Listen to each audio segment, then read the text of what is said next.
नमस्कार मित्रांनो, ज्योतिष आनंद या चॅनलमध्ये आपल्या सर्वांचं मी मनपूर्वक स्वागत करतो।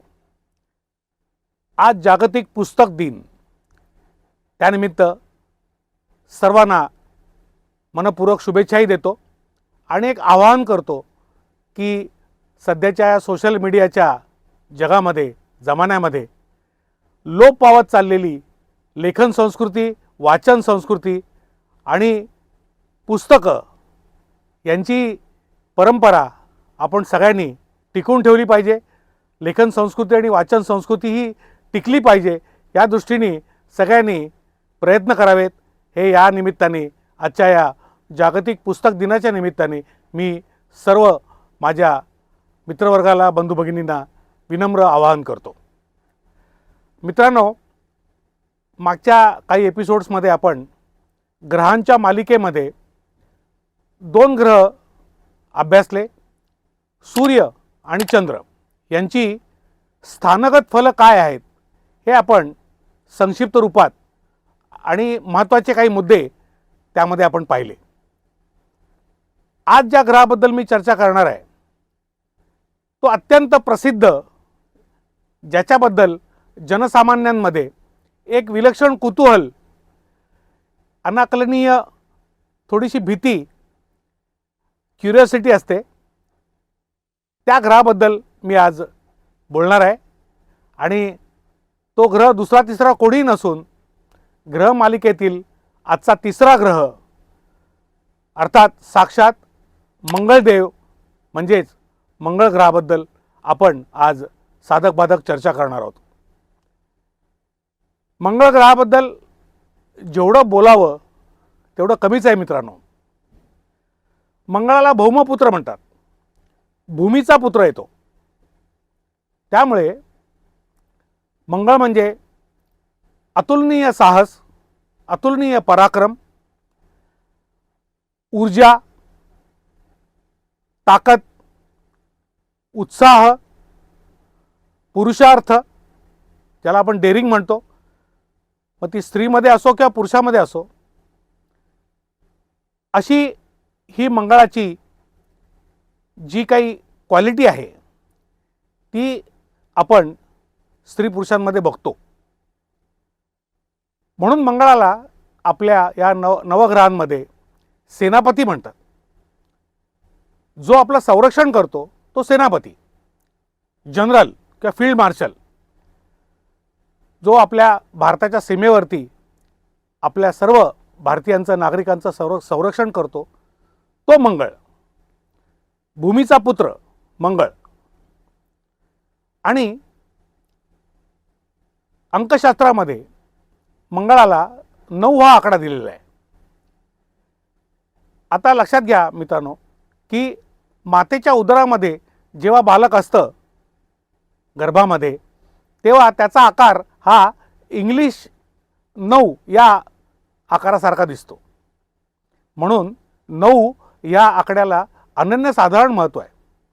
आज तुम्ही बघता की जो कोणी 2 व्हीलर किंवा 4 व्हीलर गाडी खरेदी करतो त्या सगळ्यांना आपल्या गाडीचा RTOचा रजिस्ट्रेशन नंबर हा 9 लागतो। मग त्याच्याकरता लोक किती पैसे खर्च करतात, पण त्याच्या मागचं शास्त्र समजून घेतलं पाहिजे की मंगळ हा भूमीचा पुत्र आहे। त्यामुळे तुम्ही बघितलं असेल की लॉंग रूटला जाणाऱ्या जेवढ्या लक्झरी बसेस आहेत, स्लीपर कोच म्हणावा किंवा इतर कुठल्याही बसेस, लिमोझिन बसेस, या मोस्टली सगळ्या गाड्यांच्या रजिस्ट्रेशन नंबर प्लेटची, त्या नंबरची टोटल ही 9 येते बघा। ह्याच्या मागचा उद्देश असा असतो की जास्ती करून या सर्व ज्या लक्झरीज आहेत त्या रात्री चालतात, ज्याला आपण रातराणी म्हणतो। त्यावेळेला हे मंगल देवा, आमचा कुठेही अपघात होऊ देऊ नको, आम्हाला आमच्या अपघातापासून आमचं संरक्षण कर, हा त्या मागचा अर्थ असतो। म्हणून आपण म्हणतो की आपकी यात्रा मंगलमय हो, आपकी यात्रा गुरुमय हो किंवा शुक्रमय हो असं आपण म्हणत नाही। मंगळ हा क्रूर ग्रह आहे, मंगळ हा कडक ग्रह आहे। मंगळाला डिसिप्लिन आवडतो, कारण मिलिटरीमध्ये कुठले एक्सक्यूजेस चालत नाहीत।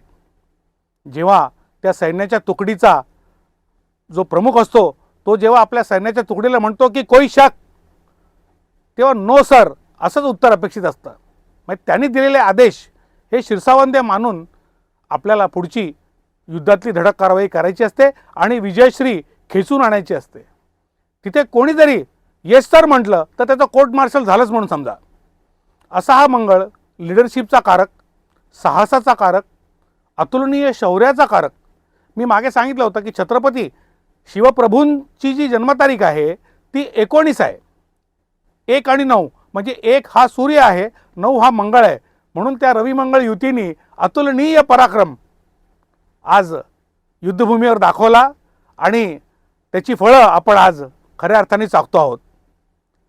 तर असा हा मंगळ साहसाचा कारक, पराक्रमाचा कारक, मैदानी खेळांचा कारक, अशी ही वैशिष्ट्य मंगळाची आहेत.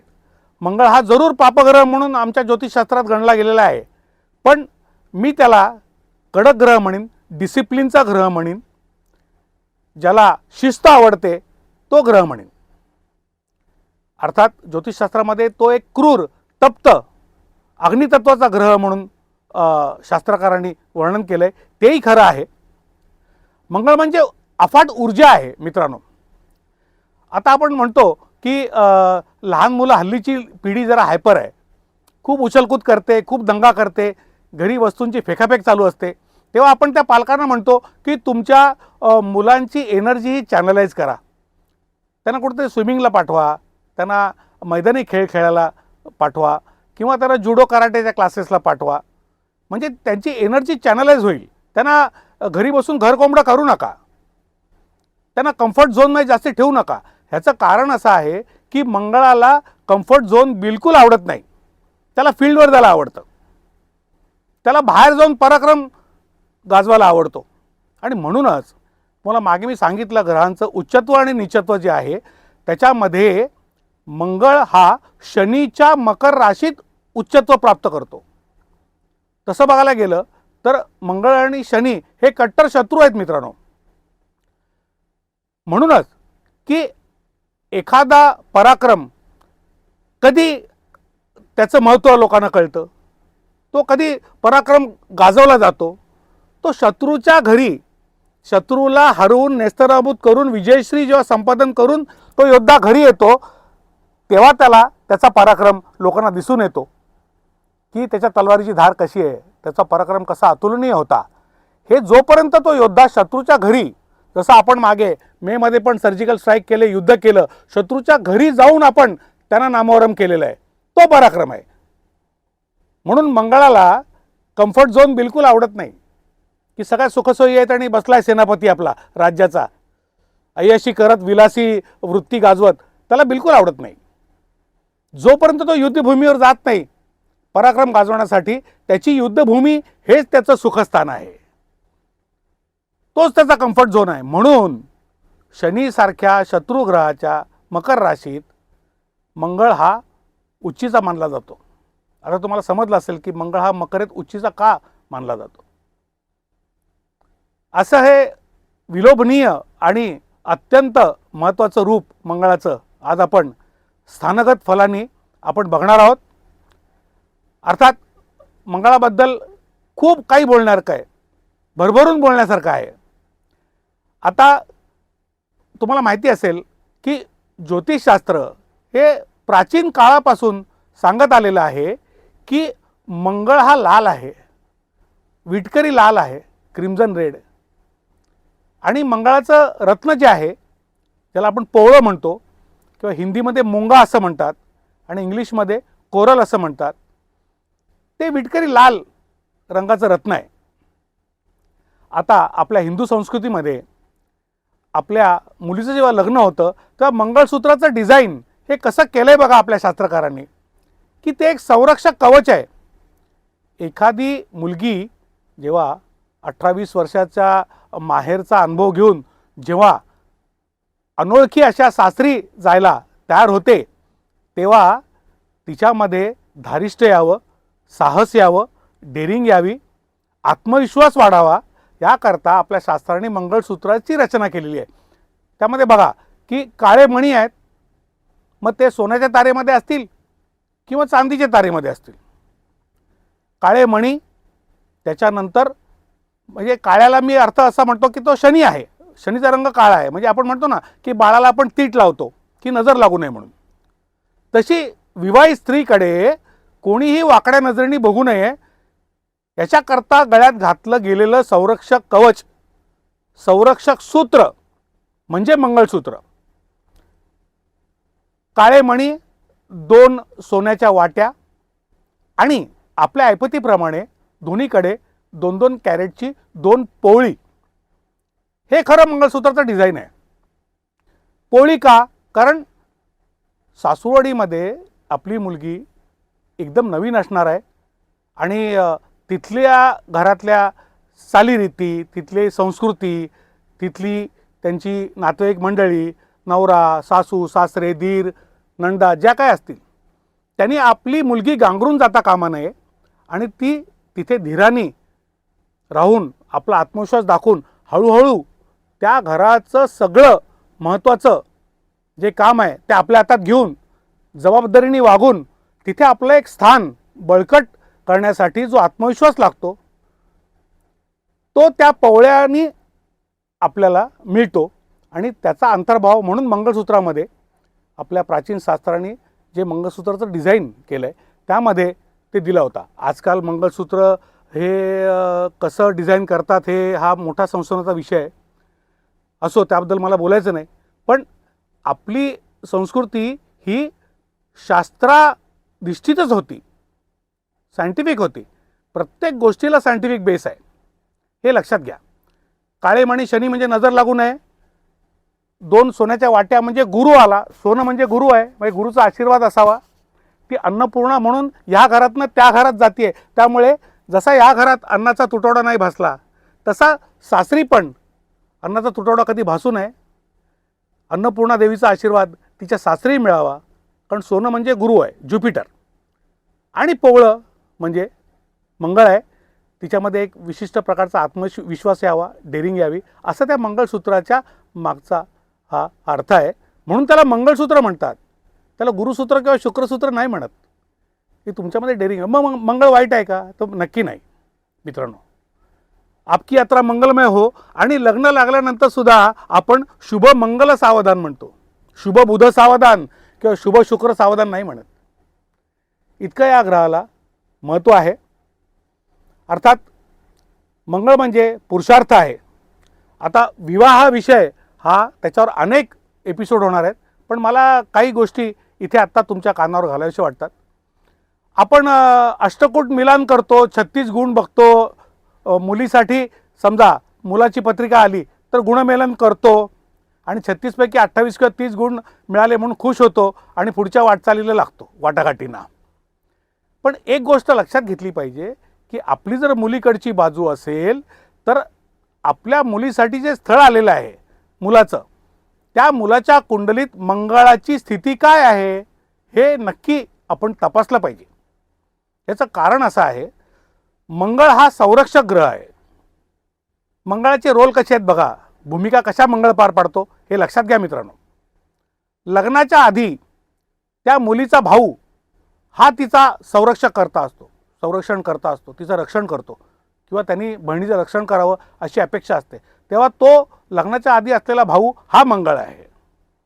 जेव्हा मुलीचं लग्न होतं तेव्हा तिच्या नवऱ्याने तिचं संरक्षण करावं समर्थपणे आयुष्यभर असं अपेक्षित आहे.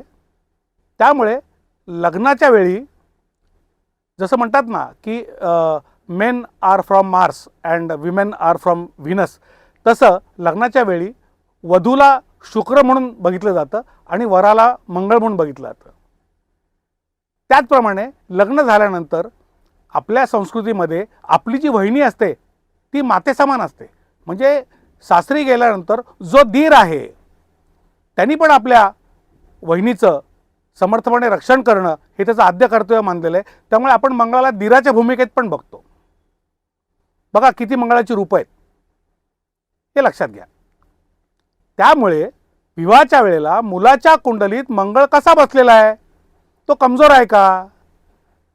मग जरी आता माझ्याकडे अनेक कुंडल्या येतात, त्यामध्ये 36 पैकी 31 गुण जुळले आहेत, 28 गुण जुळले आहेत, पण मंगळ कमजोर आहे. मी मांगलिक ह्या विषयावर बोलत नाही मित्रांनो, मांगलिक हा विषय वेगळा आहे, तो वेगळा एपिसोडमध्ये घेणार मी. आज मी फक्त मंगळाची स्थानगत फलांच्याबद्दल हे प्रास्ताविक करतोय, कारण ते प्रास्ताविक इतकं महत्त्वाचं आहे की त्यात थोडा वेळ जातोय, मला मान्य आहे. मंगळाची स्थिती, त्याचं बलाबल, त्याच्यावरती असलेली शुभग्रहांची पापग्रहांची दृष्टी, मंगळ हा बाल्यावस्थेत आहे का, मी तुम्हाला सांगितल्याप्रमाणे 0 ते 6 डिग्रीमध्ये आहे का, म्हणजे त्यावरनं मुलगा किती सक्षम आहे आपल्या मुलीचं संरक्षण करायला, तिला वैवाहिक सुख द्यायला, हे आपल्याला कळून येतं मित्रांनो. पण आजकाल काय झालं आहे मित्रांनो, मला अत्यंत म्हणजे खेदानी हे नमूद करावंसं वाटतं की आजकालच्या मुलं मुली जे आहेत या वैवाहिक जोडीदारापेक्षा व्यावसायिक जोडीदार त्यांना पाहिजे. त्यांना त्याचं पॅकेज किती आहे पाहिजे, किती CRमध्ये पॅकेज आहे, तुझ्याकडे किती 4 व्हीलर आहेत, तुझ्याकडे जबाबदारी किती कमी आहे, लग्नानंतर आपण एकटं राहू शकतो ना, हे अशा गोष्टीची चेकलिस्ट आधी दोघांकडे रेडी असते. त्यामुळे ब्रेकअपचं प्रमाण वाढलेलं आहे. एकमेकांमध्ये असलेले प्रेमाचे ऋणानुबंध, विश्वास हे आता जवळजवळ संपत चाललेलं आहे. सगळ्या गोष्टी फिनान्शियल प्रॉस्पेरिटीमध्येच तोलल्या जात आहेत. ही खेदाची गोष्ट आहे. अर्थात हा काळाचाच महिमा आहे, देव बघतोय सगळं वरतून, त्याचेही मार्ग निघतील काहीतरी. पण मुळात मंगळाची भूमिका ही महत्त्वाची आहे. 36 पैकी जरी 30 गुण जमले तरी हा जो दोष किंवा हा जो गुण असतो मंगळाचा, हा कळून येत नाही. जोपर्यंत तुम्ही पत्रिकेचं सखोल अध्ययन करत नाही तोपर्यंत तुम्ही त्या दोघांचं गुणमेलन करून त्यांना ग्रीन सिग्नल कुठल्याही ज्योतिषाने देता कामा नये. अर्थात हल्लीच्या ज्योतिषांना थोडा वेळ नाही आहे. हल्ली ॲप निघालेले आहेत, तर कोणी पण, तुम्ही पण सुद्धा दोन्ही वर आणि वधूंच्या कुंडल्यांचे डिटेल टाकले की 2 सेकंदात तुम्हाला कळतं की 36 पैकी किती गुण जुळलेत आणि प्रत्येक कॅटेगरीमध्ये अष्टकुटाच्या हे तुम्हाला कळतं की किती मार्क मिळालेले आहेत. त्यात काही अवघड नाही आहे. पण खऱ्या अर्थाने कुंडलीचं विश्लेषण नीट झालं पाहिजे. आणि आपली जर मुलीची बाजू असेल तर येणारा जो मुलगा आहे किंवा जावई आहे याचा मंगळ काय म्हणतो, त्याच्यात पुरुषार्थ कसा आहे, तो डेअरिंगवाला आहे का नाही, का एखाद्या आपल्या लग्न झाल्यानंतर आपल्या बायकोला कोणी जर मार्केटमध्ये धक्का मारला तर तिचा पदर धरून मागे लपणार आहे का समोरच्याचं का थोबाड फोडणार आहे, हे बघायला लागतं ना, की आपल्या मुलीचं संरक्षण समर्थपणे करणारा आपला जावई आहे की नाही. मग भले त्याला थोडा पगार कमी का असेना, भले त्याचा 2 BHK नाही 1 BHK का असेना, पण आपल्या मुलीला पूर्णपणे संरक्षण आणि वैवाहिक सुख द्यायला तो सक्षम आहे की नाही हे हल्ली कोणी बघत नाही. ही खेदाची गोष्ट आणि चिंतेची बाब आहे. फक्त फिनान्शियल स्टेबिलिटी बघतात, प्रॉस्पेरिटी बघतात आणि लग्न अगदी तुम्हाला सांगतो मित्रांनो, डेस्टिनेशन मॅरेज वगैरे हे सगळं करतात आणि नंतर 1-2 वर्षानंतर कंप्लेंटला सुरुवात होऊन शेवटी मॅटर आमच्याकडेच येतो. हे होता कामा नये. एवढा अत्यंत महत्त्वाचा हा मंगळ ग्रह आहे. तर हे प्रास्ताविक थोडंसं लांबलं आहे, पण हा विषय एवढा म्हणजे चॅलेंजिंग आहे आणि मंगळ ग्रह हा स्वतःमध्ये एवढा ज्याच्याबद्दल अत्यंत उत्सुकता समस्त ज्योतिष वर्गाला पण आहे आणि समस्त जनसामान्यांना पण असते. त्यामुळे त्याच्याबद्दल किती बोलावं तेवढं थोडंच आहे. पण मी आता थोडंसं आता आपल्या मूळच्या विषयाकडे वळतो आणि स्थानगत फलाच्या निमित्ताने तुम्हाला मंगळाची आज प्रथम स्थान ते 6वं स्थान या स्थानामध्ये मंगळाची जी फलं आहेत त्याच्याबद्दल सांगायचा प्रयत्न करतो. तत्पूर्वी ज्योतिषशास्त्र आपलं शास्त्र कसं आहे त्याचा एक पुरावा तसं बघायला गेलं तर मिळालेलाच आहे. पण 2014 मध्ये इस्रोनी, भारताने आपण मार्स ऑर्बिटर हे अवकाशात सोडलं होतं मंगळाची परिक्रमा करायला आणि ते यशस्वीपणे मार्स ऑर्बिटर मिशन हे सक्सेसफुल झालं 2014ला आणि त्यांनी ते भ्रमण करताना मंगळाच्या पृष्ठभागाचे जे फोटो पृथ्वीवर आपल्या भारतामध्ये पाठवले ते फोटो तुम्ही स्क्रीनवर बघू शकता. आधी मंगळ ग्रहाचा विलोभनीय असा लालसर रंगाचा फोटो तुम्ही बघताय आणि मार्स ऑर्बिटरने काढलेले मंगळाच्या पृष्ठभागाचे फोटो तुम्हाला स्क्रीनवर दिसतील. ते बघा, त्यावरनं कळतं की अनादिकालापासून आपलं शास्त्र सांगतं की मंगळ लाल आहे, मंगळाचं रत्न हे लाल आहे. हे 2014 मध्ये भारताने पण सिद्ध केलं की मंगळाचा पृष्ठभाग हा जशी जणू काही विटांची भट्टी धगधगते असा ब्रिक रेड कलरचा मंगळाचा पृष्ठभाग आहे. ह्याच्यापेक्षा अजून पुरावा काय पाहिजे मित्रांनो, की ज्योतिष शास्त्र आहे. हा मोठा वादाचा विषय असतो की ज्योतिष शास्त्र नाही, त्याला शास्त्राचा दर्जा अजूनही मिळालेला नाही. पण आता थोडंसं पोषक वातावरण जरूर निर्माण झालं आहे या विषयाबद्दल.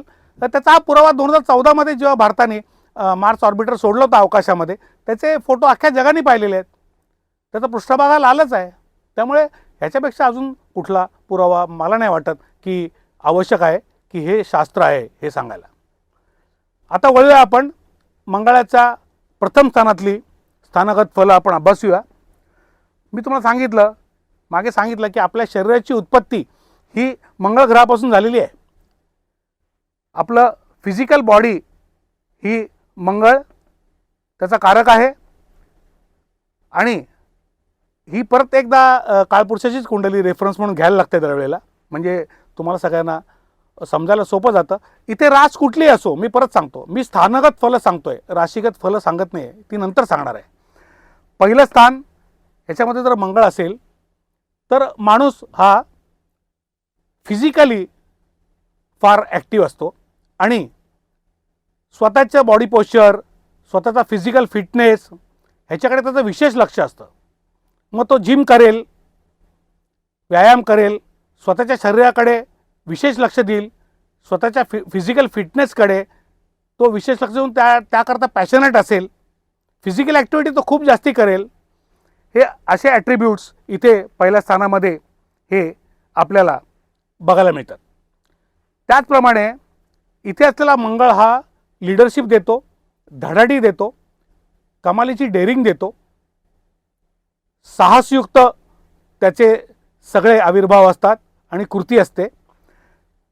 या ठिकाणी असलेला मंगळ हा ड्रायव्हिंग करताना थोडंसं इतरांपेक्षा फास्ट स्पीडनी करू शकतो, कारण मंगळ म्हणजे स्पीड आहे मित्रांनो. आपण जर या सगळ्या ग्रहांची तुलना जर एखाद्या कारशी केली तर ॲक्सेलेटर म्हणजे मंगळ आहे, शनी म्हणजे ब्रेक आहे, गाडीला जेवायला कोण घालतो, डिझेल आणि पेट्रोल, तर क्लच घालतो, क्लच दाबल्यानंतर गाडीला फ्युएल मिळतं. अशी ही ग्रहांची रचना माझ्या कल्पनेप्रमाणे मी केलेली आहे. तर मंगळ हा आपल्या आयुष्यातला हा ॲक्सेलेटर आहे, स्पीडचा कारक आहे. त्यामुळे प्रथम स्थानातला मंगळ हा स्पीड देतो, वैचारिकसुद्धा आणि कृतीनीसुद्धा, धडाडीचा असतो. फक्त हा मंगळ जर सुस्थितीत असेल तर चांगला मानला जातो. पण वैवाहिक गुणमेलनाच्या दृष्टीने ही स्थिती ही मांगलिक म्हणून समजली जाते. अर्थात हे घर हे स्वतः मंगळाचं असल्यामुळे इथे मेष राशी स्वराशीचा मंगळ आहे, त्यामुळे हा ताकदवान असतो. आणि मागे सांगितल्याप्रमाणे हा नियम लक्षात घ्या की जर तो कुठल्या तरी पापग्रहांच्या युतीने किंवा दृष्टीने जर ॲफ्लिक्टेड असेल तर मग थोडीशी विरोधाभासी ही फळं मिळू शकतात. पण ओव्हरऑल ही पोझिशन मंगळाची ही चांगली मानली जाते. इथे धडाडी, डेअरिंग, कुठल्याही गोष्टीला विचार न करता फिजिकली भिडणं, वैचारिक किंवा टेलिफोनने नव्हे. एखादी गोष्ट जर त्याला नाही आवडली तो फिजिकली तुम्हाला भेटायला येईल आणि रस्त्यावरती तुम्हाला जाब विचारेल. हे जे डायरेक्ट इंटरॅक्शन आहे हे मंगळ दाखवतो, ती डेअरिंग दाखवतो. पण हे जर त्या मंगळ ही ऊर्जा आहे, त्या ऊर्जेला जर प्रॉपरली चॅनलाइज नाही केलं तर मात्र मग रस्त्यावरती एखादा मारामारीचा प्रसंग पण ओढून घेतला जाऊ शकतो. अशी व्यक्ती समोरच्या अटॅक पण करू शकते. कारण मंगळ म्हणजे सेनापती आहे, मंगळ म्हणजे युद्धाचा कारक आहे. त्यामुळे त्याला लगाम घालणं, त्याला कंट्रोलमध्ये ठेवणं हे अत्यंत आवश्यक आहे. अर्थात इतर ग्रहांच्या ज्या स्थिती आहेत, समजा या मंगळावर समजा सप्तम स्थानातून गुरुची दृष्टी असेल तर तो थोडासा डिप्लोमॅटिकली विचार करेल, गुरु त्याला थोडासा शांत करेल की थोडा विचार कर आणि मग एखाद्यावर हात उचल, अशी ग्रहस्थिती होईल. पण प्राथमिक आपण आज प्रत्येक ग्रहाचा स्थानगत विचार करतोय, त्यामुळे ही स्थिती चांगली मानली जाते. डॅशिंग पर्सनॅलिटी असते. फक्त आता मी युतीचा विचार नाही करत आहे, पण मोस्टली जर इथे चंद्र जर आला मंगळाबरोबर तर त्याला ॲक्च्युली वैभवयोग म्हणतात. पण तरी पण अशा लोकांना थोडे सायनसचे, सर्दीचे हे त्रास उद्भवू शकतात. मंगळ हा मेडिकल ॲस्ट्रॉलॉजीमध्ये रक्ताचा कारक आहे, कारण रक्त लाल आहे आणि मंगळ हा रक्ताचा कारक आहे. चंद्र हा फ्लोचा कारक आहे, म्हणजे रक्ताचा फ्लो, ज्याला आपण फ्लुइडिटी म्हणतो किंवा विस्कोसिटी म्हणतो, याचा कारक आहे. पण रक्ताचा कारक हा मंगळ आहे. जर मंगळ दूषित असेल, ॲफ्लिक्टेड असेल, तर रक्ताच्या संदर्भातले काही विकार हे उद्भवू शकतात माणसाला. अशी ही मंगळाची पहिल्या स्थानातील फळं. चांगला मानला जातो मंगळ इथे. आता आपण दुसऱ्या भावाकडे जाऊया. दुसऱ्या भावातला मंगळ थोडासा जसं सूर्य अस्वस्थ फील करतो. का? कारण इथे काळपुरुषाची ही शुक्राची वृषभ रास आहे आणि शुक्र आणि मंगळ जमत नाही, शत्रू आहेत. त्यामुळे हे कुटुंबस्थान आहे, तो कुटुंबाप्रती पॉझिटिव्ह असतो, पण त्याचबरोबर कुटुंबातल्या लोकांशी याचे वादविवादही भरपूर होऊ शकतात. त्याचा उद्देश चांगला असतो. जसं आपण दिवार हा चित्रपट बघितला,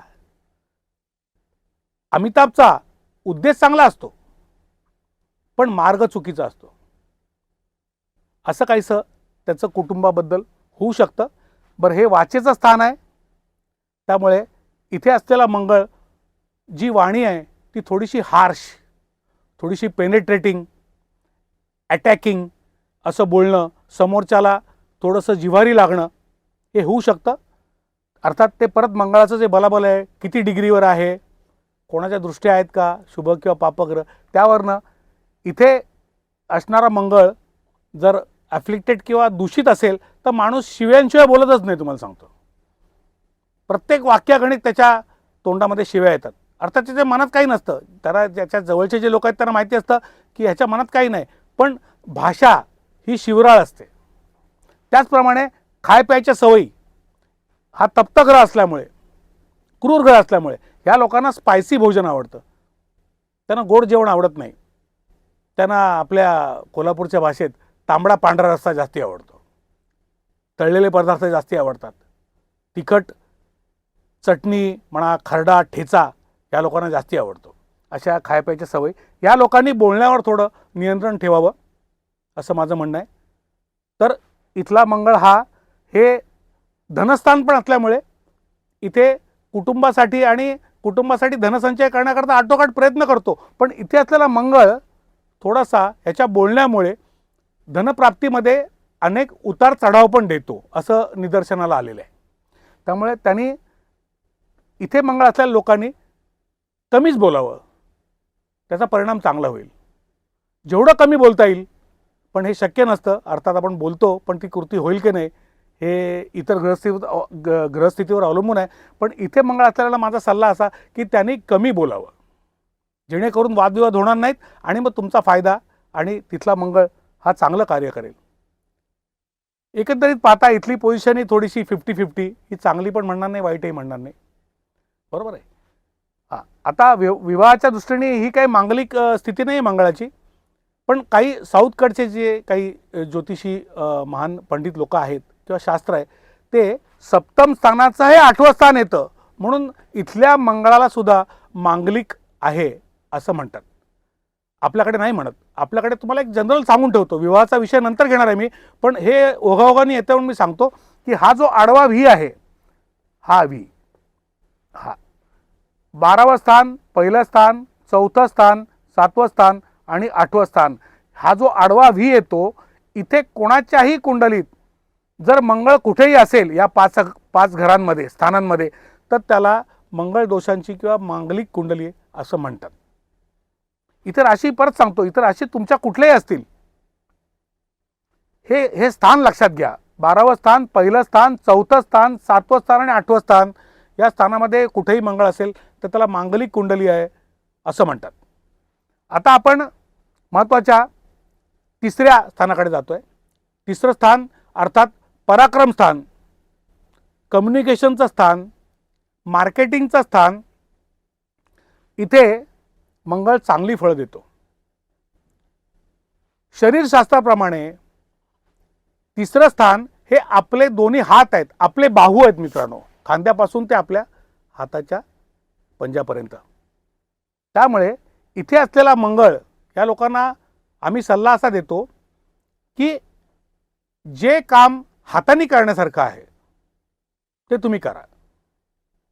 हाताने करण्यासारखं म्हणजे आता मंगळ हा भूमीचा कारक असल्यामुळे स्पोर्ट्समन पण इकडनं बघतात, खेळाडू जे जमिनीवर खेळतात. मग त्यामध्ये क्रिकेट आलं, हॉकी आलं, फुटबॉल आलं, बॉक्सिंग आलं, बॉक्सिंग ही हाताने केली जाते. बॅडमिंटन आलं, बॅडमिंटन हाताने आपण खेळतो. क्रिकेटची बॅट पण हाताने धरतो. तर सांगायचं कारण इथला मंगळ जर स्ट्रॉंग स्थितीत असेल तर तो माणूस चांगला स्पोर्ट्समन होऊ शकतो. इथे असलेला मंगळसुद्धा एक अटॅकिंग डायलॉग करणारा, म्हणजे कम्युनिकेशनमध्ये एक प्रकारची ऑथॉरिटी ठेवून बोलणारा, अधिकारवाणीने बोलणारा असा हा व्यक्ती असू शकतो प्रामुख्याने. पण खास करून हे पराक्रम स्थान असल्यामुळे आणि आपल्या हातांचं स्थान असल्यामुळे हाताने जे काही गोष्टी कृती करायच्या, जे कर्म करायचं आहे ते आपण इथे सुचवू शकतो. आणि तुम्हाला जर तिसऱ्या स्थानात मंगळ ओळखायचा असेल कोणाचा, तर बघा तुम्ही एखाद्या ग्रुप डिस्कशनमध्ये एखादी व्यक्ती बोलते कमी पण हातवारे जास्ती करते त्या मीटिंगमध्ये, तर आपल्याला थोडीशी कल्पना येऊ शकते की ह्याचा मंगळ तिसऱ्या स्थानात आहे की काय. कारण हाताची हालचाल खूप जास्ती करतोय बोलण्यापेक्षा. असे काही लोक असतात ऑफिसमध्ये की बोलतात कमी पण हातवारे खूप जास्ती करत असतात. तर तशी परिस्थिती इथे असू शकते. अर्थात इथे एक ड्रॉबॅक असा आहे, मागे सांगितल्याप्रमाणे, की आपली धाकटी भावंडं जी आहेत त्यांच्याशी थोडा वादविवाद होऊ शकतो, त्यांच्याशी संबंध ताणले जाऊ शकतात, त्यांच्याशी भांडण होऊ शकतात. असं एक नेगेटिव्ह ॲट्रिब्यूट इथल्या मंगळाचं, अर्थात त्याचं बलाबल कसं आहे त्याच्यावरती ते निर्भर करतं. आणि धाकट्या भावंडांबरोबर थोडे संबंध हे नाजूकच राहतात असं बघायला मिळालेलं आहे. छोटे प्रवास या माणसाला खूप आवडतात, कारण हे छोट्या प्रवासाचं स्थान आहे. मग हा जिथे नोकरी करेल ना तिथे छोटे प्रवास आलेच, आणि तो एन्जॉय करेल. त्या छोट्या प्रवासांमध्ये त्या माणसाला फायदा होतो, हे लक्षात घ्या. प्रवासात फायदा हा एक वेगळा विषय आहे. छोट्या प्रवासात फायदा, बऱ्याच वेळेला छोट्या प्रवासामध्ये काय ओळखी होतात, त्या ओळखीचं रूपांतर चांगल्या मैत्रीत होतं, विश्वासात होतं, आणि समोरून काहीतरी प्रपोजल येतं की ऐसा ऐसा एक प्रपोजल है, तुम उसमें इन्वेस्ट करोगे तुमको फायदा होगा. तर आपल्याला त्या थोड्या काळाकरता झालेल्या प्रवासातल्या मैत्रीच्या मुळे आपला काही आर्थिक फायदा होतो. आपण त्यामध्ये खूप प्रॉफिट पण काही वेळेला कमवलेला बघण्यात आलेला आहे. असा प्रवासातला फायदा हा मंगळ देतो. या लोकांना छोट्या प्रवासाची खूप आवड असते.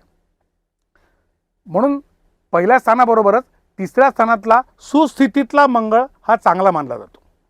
मित्रांनो, कम्युनिकेशन चांगलं असतं, डेअरिंगबाज असतं. इथे पण धडाडी आहेच, मंगळमय धडाडी आहे. तो मागून बोलणार नाही, तो फोरफ्रंटला येऊन तुमच्याशी संवाद साधणार, मागून बोलणार नाही. अशी डेअरिंग याच्यामध्ये असते. आता आपण येऊया महत्त्वाच्या चौथ्या स्थानाकडे. चौथं स्थान अर्थात आपलं सुखस्थान. मी म्हटल्याप्रमाणे मंगळाला हे सुखस्थान आणि हा कम्फर्ट झोन बिलकुल आवडत नाही. हे आपलं घर आहे, आपलं सुखस्थान आहे, आपली आई आहे. मंगळ म्हणतो की मी इथे अनकम्फर्टेबल आहे, मला काहीतरी काम द्या. आणि त्यामुळे चौथ्या घराचे ॲट्रिब्यूट म्हणजे मंगळा भूमीचा कारक असल्यामुळे चौथ्या घरावरनं आपण सगळ्या लक्झरीज बघतो. त्यामध्ये रिअल इस्टेट हा पण एक महत्त्वाचा भाग आहे.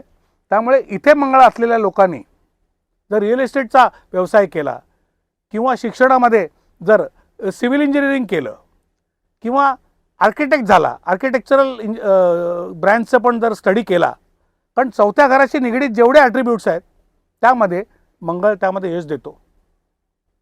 आणि मंगळाची सरळ दृष्टी, सातवी दृष्टी ह्या आपल्या 10व्या म्हणजे कर्मस्थानावर असल्यामुळे मंगळ हा टेक्निकल ग्रह आहे. मित्रांनो, शनी आणि मंगळ हे टेक्निकल ग्रह आहेत. मागे मी तुम्हाला सांगितलं, शनी आणि मंगळ टेक्निकल ग्रह आहेत. बुध गुरु हे थोडेसे बुध गुरु शुक्र हे सेमी टेक्निकल आहेत, म्हणजे IT, सॉफ्टवेअर हे सगळी फील्ड त्यामध्ये येतात. इंजिनिअरिंग, टेक्नॉलॉजी ह्याचे कारक शनी आणि मंगळ आहेत. त्यामुळे चौथं घर हे रिअल इस्टेट, जमिनीच्या संदर्भातले व्यवहार सगळे, सिव्हिल इंजिनिअरिंग, त्याच्यानंतर मंगळाच्या संबंधित मेकॅनिकल इंजिनिअरिंग, मंगळ हे स्टीलचा उद्योग दाखवतो, धातूचा उद्योग दाखवतो मंगळ, त्यामुळे त्यात त्याला यश मिळतं. पण अगेन नेगेटिव्ह ॲट्रिब्यूट म्हणजे तो घरातलं वातावरण तापतं ठेवतो. मंगळ हा क्रूर ग्रह आहे आणि आपल्या मांगलिक कुंडलीच्या भाषेमध्ये प्रथमातला मंगळ आणि तुम्हाला म्हटलं मी आडवावी, त्याप्रमाणे चतुर्थातला मंगळ जर असेल तरी सुद्धा त्याला मांगलिक कुंडली आहे आणि मंगळ दोष आहे असं म्हणतात. अर्थात तो सौम्य आहे का नाही आहे हे आपण इतर ग्रहस्थिती किंवा त्या मंगळाच्या ज्या डिग्री आहेत किंवा इतर ग्रहांचे योग त्याच्यावरनं त्यावर भाष्य करणं चांगलं.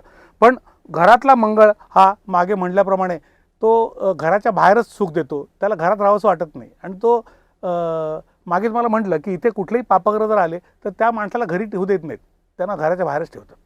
मग तो फॉरेनला जाईल किंवा कुठेतरी लांब जाईल, घरात त्याचं वास्तव्य कमी असतं. आणि जेव्हा वास्तव्य असतं तेव्हा घरात वातावरण तप्त ठेवतो आणि जास्ती करून आईशी वादविवाद किंवा आई वादविवाद करणारी अशी असू शकते. अर्थात त्याच्यावरती समजा कुठून तरी इथून 5वी किंवा इथून 7वी गुरुची जर दृष्टी असेल तर हे जे निगेटिव्ह ॲट्रिब्यूट्स आहेत हे अत्यंत कमी प्रमाणात बघायला मिळतात आणि ते सहज मॅनेज करता येतात, सुसह्य होतात. त्याच्याबद्दल एवढं काही काळजी करायचं कारण नाही. पण चतुर्थातला मंगळ हा शास्त्रामध्ये हा तसा चांगला मानला जात नाही, हे मला तुम्हाला सांगायचं आहे. आता आपण वळणार आहोत 5व्या स्थानाकडे. 5वं स्थान संतती स्थान, शिक्षणाचं स्थान, विजडमचं ज्ञानाचं स्थान, अत्यंत महत्त्वाचं स्थान, शेअर मार्केटचं स्थान. तिथे मंगळ आल्यानंतर आता इथे मूळ काळपुरुषाच्या कुंडलीत ही सूर्याची राशी आहे सिंह आणि सूर्य आणि मंगळ मित्र आहेत, त्यामुळे तो मित्राच्याच घरी आलेला आहे. पण इथे कंडिशन अशी आहे की मंगळ इथे सुस्थितीत पाहिजे. सुस्थितीत असेल तर होणारी संतती ही अत्यंत तेजस्वी आणि कर्तबगार निघू शकते. आणि नसेल मंगळाची स्थिती इथे चांगली, परत सांगतो इथे कुठला तरी पापग्रह त्याच्या युतीमध्ये आहे किंवा कुठल्या तरी पापग्रहाची दृष्टी आहे तर मात्र संततीबद्दल प्रश्न निर्माण होऊ शकतात, संतती होण्यामध्येच प्रश्न निर्माण होऊ शकतात. आणि जर झाली तर त्या संततीशी आयुष्यभर पटत नाही आणि संततीपासून खूप मनस्ताप आणि त्रास त्या व्यक्तीला सहन करायला लागतात. मी पुरुषांबद्दल बोलतोय आणि स्त्रियांच्या बाबतीत ही काळजी घ्यायला लागते. आणि असं 100% निदर्शनाला आलेलं आहे की ज्या भगिनीच्या पंचमात मंगळ आहे, कारण मंगळ हा संततीचा दुश्मन आहे, तुम्हाला सांगतो शास्त्रामध्ये असं दिसून आलेलं आहे. अशी अनेक उदाहरणं आहेत की संतती होण्यामागे ज्या ग्रहाचा प्रमुख अडसर असतो त्या ग्रहाचं नाव मंगळ आहे, हे लक्षात घ्या. त्यामुळे ज्या भगिनीच्या पंचमात मंगळ आहे आणि इतर चांगल्या दोषामुळे जरी कन्सीव्ह झाली तरीसुद्धा सिझेरियन हे इनएव्हिटेबल असतं, नॉर्मल डिलिव्हरी होत नाही. कारण मंगळ म्हणजे मित्रांनो हे वेपन आहे, मंगळ म्हणजे शस्त्र आहे. ऑपरेशन थिएटरमधली कात्री आणि जी सिझेरियनची प्रक्रिया आहे ते मंगळ दाखवतो मेडिकल ॲस्ट्रॉलॉजीमध्ये. त्यामुळे इथे असलेला मंगळ हा नॉर्मल डिलिव्हरी बहुतेक करून देत नाही असं निदर्शनाला आलेलं आहे. आणि इथला मंगळ हा सुस्थितीत असेल तर चांगली संतती, तेजस्वी संतती, नसेल तर संततीबरोबर वाद आणि संतती होण्यामागेच अडचणी निर्माण होतात असं दिसून आलेलं आहे. अर्थात हे प्रेमाचं पण स्थान आहे, लव्ह अफेअरचं. त्यामुळे इथे असलेला मंगळ हा प्रेमाच्या बाबतीत जास्ती पॉझिटिव्ह आणि जास्ती डेअरिंगबाज दाखवला जातो. म्हणजे आपल्या प्रियकर किंवा प्रेयसी बरोबर अति काय म्हणतात त्याला की अति पॉझिटिव्ह असणं, अति पॉझिटिव्ह असणं आणि एक्सप्रेशनमध्ये जास्ती ओव्हर रिॲक्टिंग ज्याला म्हणतो आपण, ओव्हर ॲक्टिंग नव्हे, जास्ती तो इन्व्हॉल्वमेंट दाखवतो त्यामध्ये की समोरची व्यक्ती भेदरू शकते किंवा हा जास्ती इन्व्हॉल्व का होतोय माझ्यामध्ये, ह्याचं एक्सप्रेशन जरा उतू चाललेलं दिसतंय असं होऊ शकतं. त्याच्यावर जर कंट्रोल केला तर ही परिस्थिती पण चांगली पुरुषांसाठी म्हणतो मी. स्त्रियांसाठी इथला मंगळ हा चांगला मानला जात नाही असं माझं वैयक्तिक मत आहे आणि तसे माझ्याकडे अनुभव आणि पत्रिका आहेत तशा. असं या 5व्या घरातली फळं आहेत. त्यानंतर आपण येतोय 6व्या घराकडे. आजच्या भागातलं हे शेवटचं स्थान, पण अत्यंत महत्त्वाचं स्थान. 6वं स्थान तुम्हाला माहिती आहे मित्रांनो, रोग, रिपू आणि ऋण म्हणजे आजार, शत्रुत्व आणि कर्जबाजारीपणा याचं स्थान. त्याच्याबरोबर सेवेचं पण स्थान आहे, सेवेचं स्थान आहे. आता इथे मंगळाची पोझिशन ही शास्त्रामध्ये चांगली मानली जाते, कारण तो इथे असलेला मंगळ हा सर्व शत्रूंचा नाश करतो. त्याला मी मागे म्हटलंय की ह्या योगाला म्हणतात शत्रुहंता योग. इथे रवी असेल, इथे शनी असेल, इथे राहू केतू असतील किंवा इथे मंगळ असेल 6व्या स्थानात, ते शत्रूचा नाश करतात, समोरून येणाऱ्या शत्रूचा. आणि इथून 7व्या दृष्टीने हे 12व्या स्थानाला बघत असल्यामुळे तुम्हाला माहिती आहे 12वं स्थान हे गुप्त शत्रूंचं आहे. हे गुप्त शत्रूंचा पण आपोआप बिमोड होतो, हे लक्षात घ्या. त्यामुळे मंगळ हा इथे चांगला मानला जातो. फक्त मेडिकल ॲस्ट्रॉलॉजीमध्ये मंगळ हा तप्त ग्रह असल्यामुळे आणि हा ओटीपोटाचा भाग येत असल्यामुळे इथे उष्णता होऊ न देणं आणि आपल्या डाएटचं आणि आहाराची काळजी घेणं, भरपूर पाणी पिणं, हे तब्येतीची काळजी इथे दाखवतो. ही जर घेतली आणि मंगळ जर सुस्थितीत असेल तर खूप छान फळं मिळतात. जाता जाता एक अत्यंत ज्यांनी आपल्या सगळ्यांना आत्तापर्यंत प्रेरणा दिली आहे असं एक गोष्टीरूप तुम्हाला एक उदाहरण 6व्या घरातल्या मंगळाचं मी आज देणार आहे. तुम्ही ते ॲप्रिशिएट कराल अशी मला खात्री आहे. भारतरत्न सचिन तेंडुलकरच्या कुंडलीमध्ये 6व्या घरात मंगळदेव बसलेला आहे. अर्थात त्याची काही काळपुरुषाची कुंडली नाही आहे, त्याची सिंह लग्नाची कुंडली आहे. म्हणजे इथे 5 नंबर आहे, म्हणजे 5, 6, 7, 8, 9, 10.